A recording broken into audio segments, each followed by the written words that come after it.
વડોદરાના સાવલી ઉદલપુર ફોરલેન માર્ગ હેઠળ સાવલી નગરમાંથી પસાર થતા આરસીસી રોડના નિર્માણ કાર્ય સામે ગુણવત્તા અંગે સવાલો ઉઠી રહ્યા છે।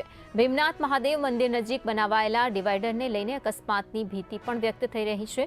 સ્થાનિકોનું કહેવું છે કે ઉદલપુર મુખ્ય માર્ગ અને ઝવેરીપુરા તરફ જતા રસ્તા વચ્ચેના ડિવાઈડરની રચના ભારદારી વાહનોની અવરજવર માટે જોખમી બની રહી છે। સામાજિક આગેવાનો અને નાગરિકોએ સ્ટેટ હાઈવે તથા આર&બી વિભાગને સ્થળ નિરીક્ષણ કરી યોગ્ય અને સુરક્ષિત ડિવાઈડર બનાવવા માટેની માંગ કરી છે।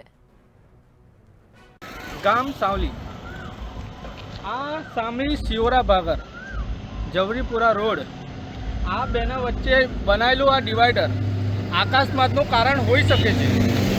એ માટે મારું રજૂઆત કરું છું કે આ અકસ્માત ના થાય એના માટે મારા પ્રશાસનોને જણાવવાનું એ કરું છું કે આ વસ્તુ ખરેખર ખોટી છે। એના માટે થોડુંક તમે રસ્તાની સામે જોઈને